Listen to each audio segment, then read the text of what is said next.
The following program may contain strong language and mature content. Viewer discretion is advised.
Hey everybody, welcome to this week's episode of Pushing Through. I'm Nicole. Oh, Andrea, sorry.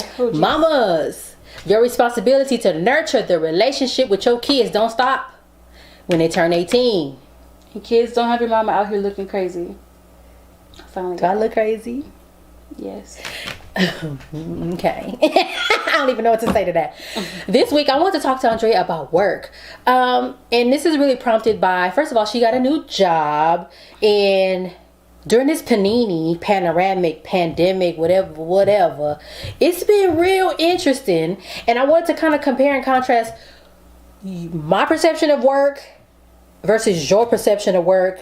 And I also want to hear what you think about work based on what you see me do or what you think I do. So I'm gonna start.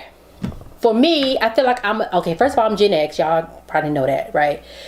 For me, I feel like we're the last generation of you work at this company and you stay there until you retire. You put your 30 years in and you turn 65 and then you say, I'm retiring. You have a retirement party and then you leave and then you go travel and have fun.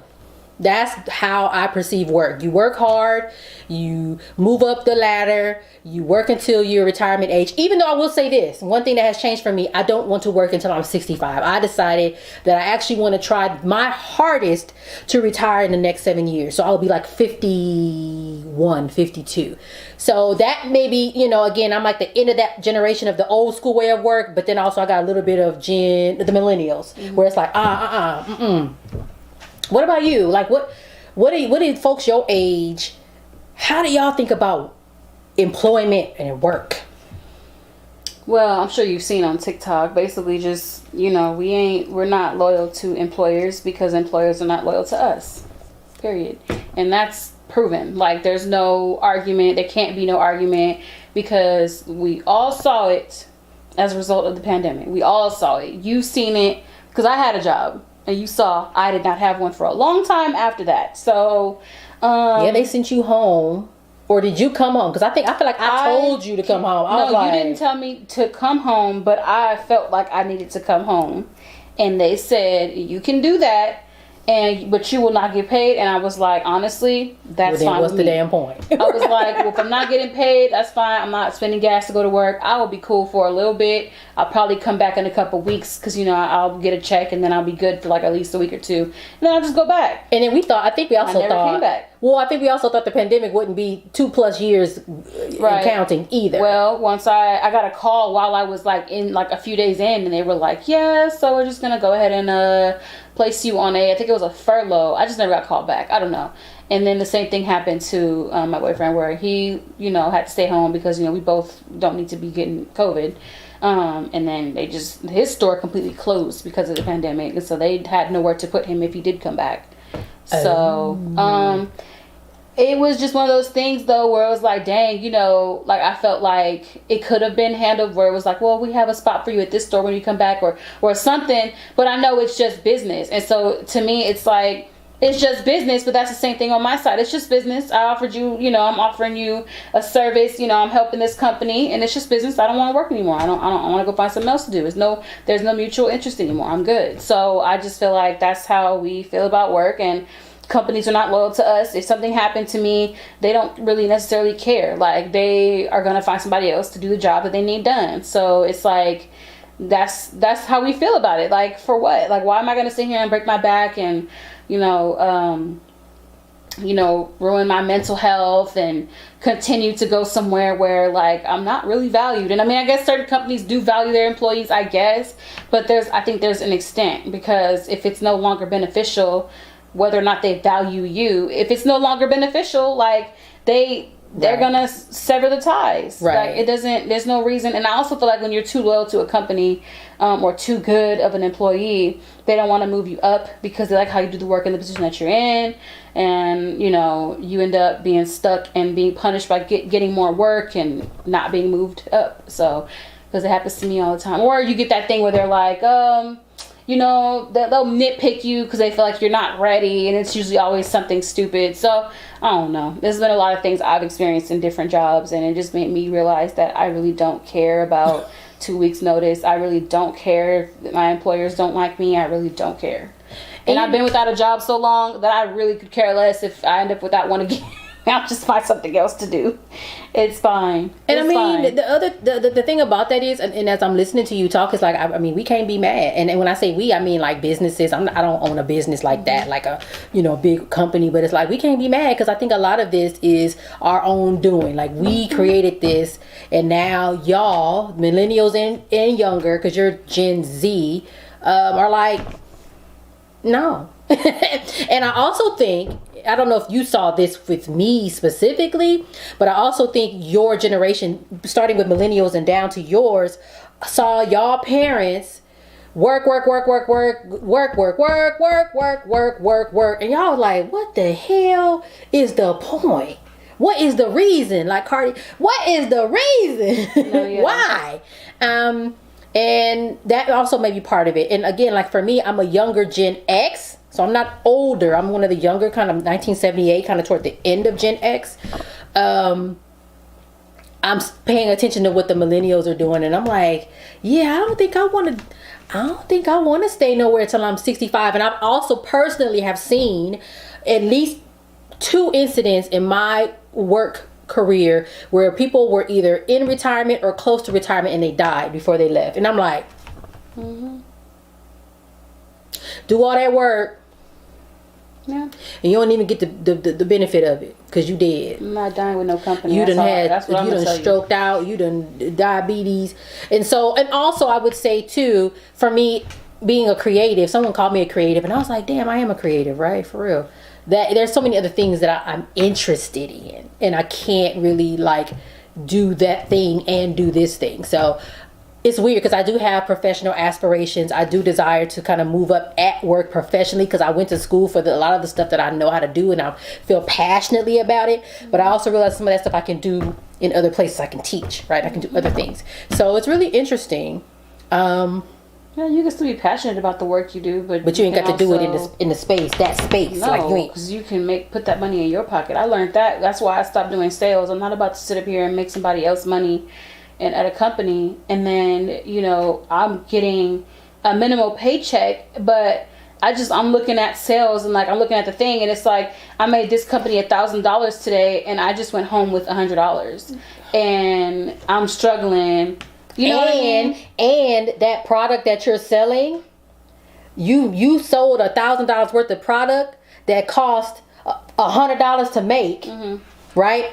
They were able to flip that and make $1,000 off of something that cost $100 and gave you $100. Oh, here you go. Yeah. So I just like look back on it. It's like all the begging for hours to be able to survive and stuff, so that I can, go there, and then for them to tell me my sales are not good enough, or to tell me that because I don't smile enough. And it's like, bro, I don't have time to sit here for you to tell me that, like, my time is only worth this much to you. It's good. My time is way more valuable than that. And even if it's not, like, you don't get to determine that. So I'm good. I'm straight. So that's why, like, even the job I have now, like, being work from home, cool. I'll be sitting there, you know, I'm listening, doing my work, but I could do something else, or, you know, I could sit there and I'm sitting in a comfortable chair.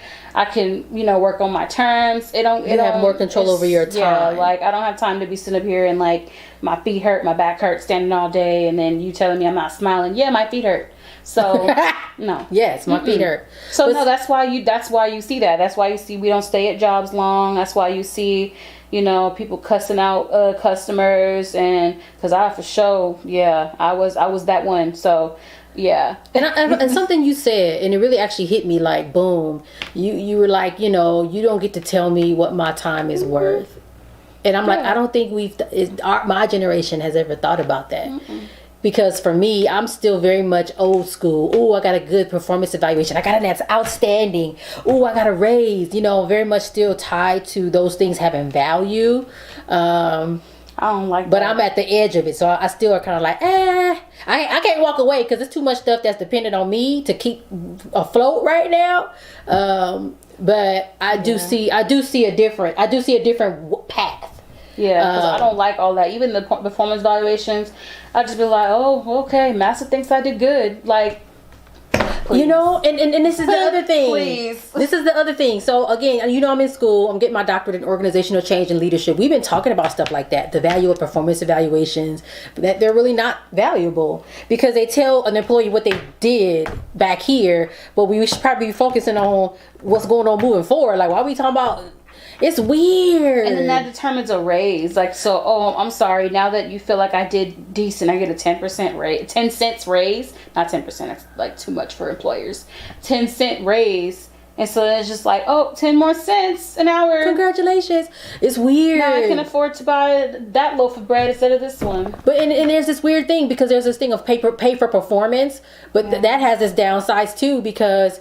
Then, if it's pay for performance, if you figure out a way to do stuff more efficiently, are you gonna tell your coworkers? Hell no, because you want the bonus. So it's like it's all of these things about work are so weird, and the more you really start to think about it, it's like, what are we doing and why, how come, and what's the reason? And it just sucks though. It sucks though because there's jobs that do, you know, there's employers that do actually, you know, have the benefit packages and then things like that. So there's people who maybe feel like they like the security of having a job, and then there's people who prefer to own a business. But even that, like, it's still kind of weird because there's people who like feel like the only way to go is to own a business, and like, you know, like, I don't know if you noticed, like, whenever a stimulus will come out, people will be like, all right, y'all better take this stimulus check instead of buying crab legs and go and invest it into an LLC. And it's just like, what if I don't want that? Or what if I don't have money to do that? Like, I'm about to go buy the know-how. It's not just that simple. Once you get the LLC, you're supposed to know what you're supposed to be doing. You're supposed to be starting a business. How about I need to eat today. Well, and the bills are due today. The other thing about that too, and let's talk about that. So I was on an episode of the Pyro Power Hour with Kwame and Kyrie, and they were talking about the disparities in pay for Black women. So I had told him that on LinkedIn I saw where this one woman said, I think a couple years ago, Black women made like 62 cents for every dollar that a white person made, but recently it actually got lower. It's like 50 something cent per every dollar. And it was like, wait a minute. But one of the things that I actually disagreed with the person that was making the post, she was talking about that's why we need to be entrepreneurs and open our own businesses. No. And one of my friends is a nutritionist, and he said, I get it. He said, but we still also need to push back on those systems that create this structure, because everybody can't open up a business. You guess what? You still gonna need the grocery store clerk. You still gonna need the public health people, to the nurse, the physicians, the hospital workers. You're still gonna need. So everybody can't go into business by do their own thing. People still need to do. So it was interesting to hear that, especially, and I don't know if you've heard this before, Black women are the most educated. Like, we have a lot of education overall, like degrees and all this stuff. So why is our pay going down instead of going up? That don't make no sense. And I think it goes back to what you said. Everybody's pay is going down because... Who's determining who the hell, the value of our time? Who? And it's like, why is it you and not me? Yeah. Right?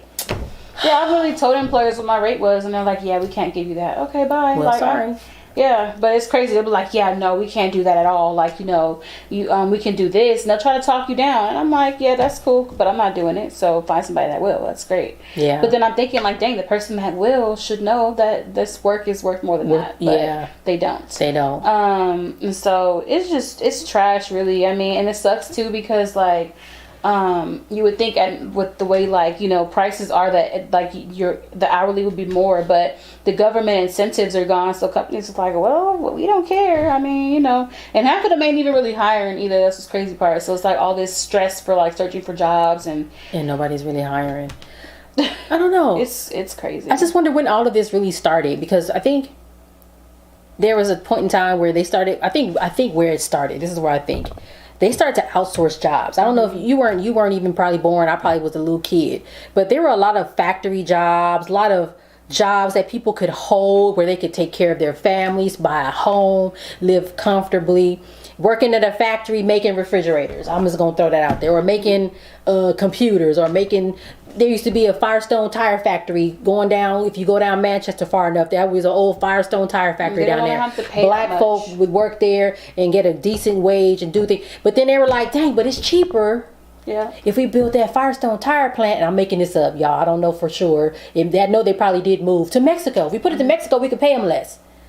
But then what people don't realize is you've just taken it from one place and caused a problem in another place. Yeah, because then they're mistreating the people down there. They're mistreating them, or because they're undocumented or whatever the case may be. They're like, well, you shouldn't even be here in the first place, so you can't. Or their wage laws are different. Their safety laws are different. You got people working in factories getting their fingers cut off. You know what I mean? So it's like, again, it goes back to capitalism. It goes back to this thing about money. And it's like, who are we really, you know, this whole idea of profits, people over profits. I'm about to say profits over people. Lord. We want people over profits, but we have lost sight of that. And I think that's what the problem is. And when we get into situations like this one with the pandemic, and people have to stay home to stay safe, then we realize we've created a big mess, because guess what? No, I can't stay home, because if I do, I don't get paid, and I can't pay my rent, and I can't buy food for my kids, and I can't. So I can't. And it's just like, I'm not. That was a whole mess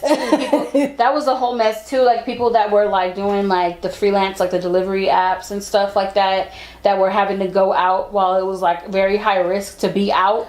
And like they were making good money, but it's like at what cost? At what cost? Like, you could literally like find out tomorrow that you're sick, and then that's it. Like, the grocery store clerks, people that would check your groceries, they were under so much risk of exposure. A lot of them that's why sick. I stopped going to work, because I was like, you're not about to sit here and only give me 17, 18 an hour to risk getting something that could like, because I'm in close contact with people, because they're like, look at my phone, and I'm like, your phone is nasty, and you're like coughing, and it's just like, that's the nastiest thing is your phone. That phone is nasty. You're right about and that. I'm like, I'm not touching it. And then I'd be sick, and y'all gonna fire me anyway because I can't come to work. And you ain't got no health insurance. So no. Bus drivers, when the pandemic first hit, them bus drivers was getting sick because they was on the bus with all them people coming in and off them buses. Coughing, a lot of them died. Yeah. You know, so it's like, again, it's like folks that stand to lose the most, that are the most vulnerable, often are the ones that are treated the worst. And it's like, what the hell? Yep. So now I'm like, you got me thinking about Beyonce talking about quit your job. I can't quit my job though. I actually love my job. Yeah, I like mine. It's cool. But so. Yeah. I think that's the other key too, finding something that is meaningful, and that could be hard, especially when it's like, well, I'm just trying to survive right now. I ain't, you know, hey, I'm finna go work at Rainbow. I mean, yeah. But you can love Rainbow. You can love what you do and find joy in it, just to kind of get by. But it's tough. I'm just like, I don't even know what the answer is, y'all. I don't know. We need a revolution. Can you lead it, please? Because I gotta be a black woman job. Because I'm fixed to retire. We already do all this, the legwork. I'm good. Tired. Well, let's follow the Nat ministry. We finna go rest. That's what we finna to do. And that's the other thing. See, this conversation, we gonna be talking all night, because everybody want us to do everything. They want us to speak out about Roe v. Wade. They want us to speak. No, that's y'all. That's y'all. Y'all did that. Yeah. We didn't do that. Gotta educate, speak out, march, this, that. I don't do it no more. I'm taking a nap. And y'all still don't like us, so still. That ain't right. I'm quiet. What'd you think about this? Nothing. I don't have no thoughts. No opinion. No thoughts. I'm just trying to make it to the next day. All right, y'all. We talked about a lot for the moms. What do your kids think about your work in general? How's it different from what you believe in? Young folk, what y'all talking about? What y'all thinking about? What y'all feeling about work? Are you having the same ideas and thoughts as Andrea? You know, it's a lot. Make you yawn and be tired. Like, it's just too much. Oh, yeah. So catch us next week. We are here. I can't even, what the heck? I'm just so in this conversation. I'm like, what I'm trying to say. We here every first, third, and fourth Thursday, 6 p.m. on the Pyro Media Network. Remember, mamas, your responsibility to nurture the relationship with your adult kids does not stop when they turn 18. And mothers don't have your and mothers and children don't have your mother looking crazy. All right, y'all, we'll see you next week. I don't know what I was thinking about, but it's okay. All right, y'all. Bye.